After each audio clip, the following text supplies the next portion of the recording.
পদোন্নতির মাধ্যমে পুলিশে শূন্য পদে নিয়োগ করার জন্য নবান্নে প্রস্তাব পাঠানো হলো রাজ্য পুলিশের ওয়েলফেয়ার কমিটির পক্ষ থেকে। জানা যাচ্ছে ডিএসপি থেকে অ্যাসিস্ট্যান্ট সাব ইন্সপেক্টর পদ পর্যন্ত শূন্য পদগুলির ক্ষেত্রে যাতে প্রমোশনের মাধ্যমে নিয়োগ করা হয় সেই জন্য প্রস্তাব পাঠানো হয়েছে নবান্নে।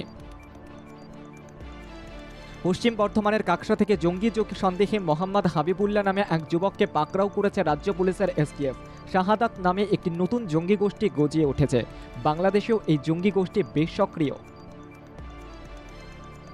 ফের পথ দুর্ঘটনা। শহর কলকাতায় দাঁড়িয়ে থাকা ট্যাক্সিতে ধাক্কা মারে একটি বাইক। এই দুর্ঘটনায় প্রাণ গেছে এক তরুণীর, গুরুতর আহত হয়েছে বাইক চালক। ঘটনাটি ঘটেছে ইকো পার্কের কাছে। ইতিমধ্যে ট্যাক্সির চালককে আটক করেছে পুলিশ। গড়িয়ার কাউন্সিলর অফিসে হামলার ঘটনায় গ্রেপ্তার 4 জন। অভিযুক্ত 4 জনকে গ্রেপ্তার করে নরেন্দ্রপুর থানার পুলিশ। বাকি অভিযুক্তদের সন্ধানে তল্লাশি চালানো হচ্ছে। হামলার ঘটনার তদন্তে নরেন্দ্রপুর থানার পুলিশ। আকাশ ছোঁয়া দাম সবজির বাজারে গিয়ে হাতে ছ্যাঁকা খাচ্ছে মধ্যবিত্ত। সেঞ্চুরি হাঁকিয়েছে বেগুন, টমেটো থেকে কাঁচা লঙ্কা, শশা। দক্ষিণবঙ্গ থেকে উত্তরবঙ্গ সর্বত্র একই ছবি। ভাগীরথীর বুকে জেগে ওঠা বেশ কিছু দ্বীপে কাটা হচ্ছে গাছ। তবে এ বিষয়ে এবার নয়া উদ্যোগ নিল প্রশাসন। ভাগীরথীর ওই দ্বীপগুলিতে গুলতি দিয়ে ছোড়া হচ্ছে সিড বল। সেই সিড বলগুলি থেকেই গজাবে এবার নতুন চারা গাছ। ফের দুঃসাহসিক চুরির ঘটনা। মালদার মানিকচকের কামালপুর এলাকার ঘটনা। টাকা ও সোনার গয়না নিয়ে চম্পট দেয় চোরের দল। চুরির ঘটনায় মানিকচক থানায় লিখিত অভিযোগ দায়ের করা হয়েছে। ঘটনার তদন্তে মানিকচক থানার পুলিশ। দশম শ্রেণীর ছাত্রীর মৃত্যু ঘিরে চাঞ্চল্য। মালদার মানিকচকের গোপালপুরের ঘটনা। মৃত কিশোরীর নাম কাশ্মীরা খাতুন। আত্মহত্যা করেছে বলে অনুমান বাড়ির লোকের। ঘটনার তদন্তে মালদার থানার পুলিশ। বাড়ির পাশে জমিতে কাঁকড়া ধরতে গিয়ে প্রাণ গেল এক শিশুর। মৃত ওই শিশুর বয়স মাত্র 7 বছর। ঘটনাকে কেন্দ্র করে শোকের ছায়া নেমে এসেছে বকুলতলা থানার অন্তর্গত মায়া হাওড়ি গ্রাম পঞ্চায়েতের খেজুরতলা গ্রামে। সৈকত নগরী দীঘাকে আরও ভ্রমণ উপযোগী করে তুলতে রাস্তার দুধারে যত্রতত্র অবৈধভাবে জায়গা দখল করে থাকা হকারদের উচ্ছেদ করা হলো। ব্যবসায়ীদের এই বিষয়ে আগেই জানানো হয়েছিল।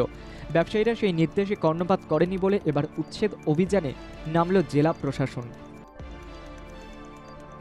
এক ধাক্কায় 8 কেজি ওজন কমে গিয়েছে আপ সুপ্রিমো অরবিন্দ কেজরিওয়ালের। একেবারে ভেঙে পড়েছে স্বাস্থ্য। এই প্রসঙ্গে তিহার জেল কর্তৃপক্ষকে নিশানা আপের দাবি, দিল্লির মুখ্যমন্ত্রীর এত দ্রুত ওজন হ্রাস নিয়ে উদ্বিগ্ন চিকিৎসকেরা।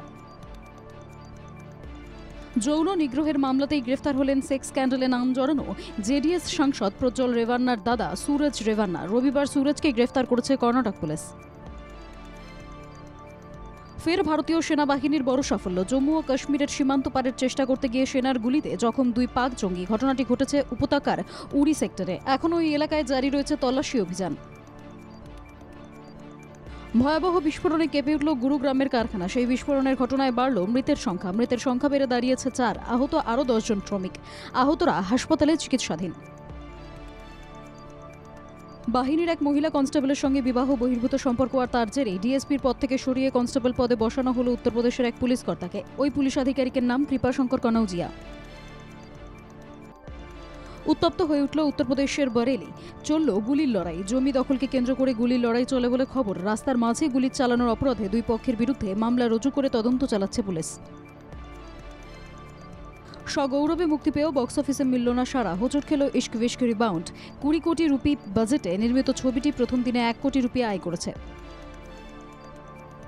লোকসভা ভোটের জন্য পিছিয়ে গিয়েছিল ছবি মুক্তির তারিখ। 9 মে মুক্তি পাওয়ার কথা ছিল কালকির। তার বদলে এবার 27 জুন সিনেমা হলে দেখা যাবে প্রভাস, দীপিকা পাড়ুকোন, অমিতাভ বচ্চন, কমল হাসান অভিনীত ছবিটি। ব্যাটে বলে যেমন আগুন ছড়াচ্ছেন হার্দিক পান্ডিয়া, তেমনই দুর্দান্ত ফিল্ডিংয়ে ম্যাচের রং বদলে দিচ্ছেন সূর্যকুমার যাদবরা। আর এবার টিম ইন্ডিয়ার প্রশংসা করে গেলেন কিংবদন্তি ভিভিয়ান রিচার্ডসও। আফগানিস্তানের বিরুদ্ধে 21 রানে হেরে টি-20 বিশ্বকাপের সেমিফাইনালে ওঠার রাস্তা জটিল হয়েছে অস্ট্রেলিয়ার। কিন্তু তার মধ্যেও বিরল নজির গড়লেন প্যাট কামিন্স। বাংলাদেশের পর আফগানদের বিরুদ্ধেও হ্যাট্রিক করলেন তিনি।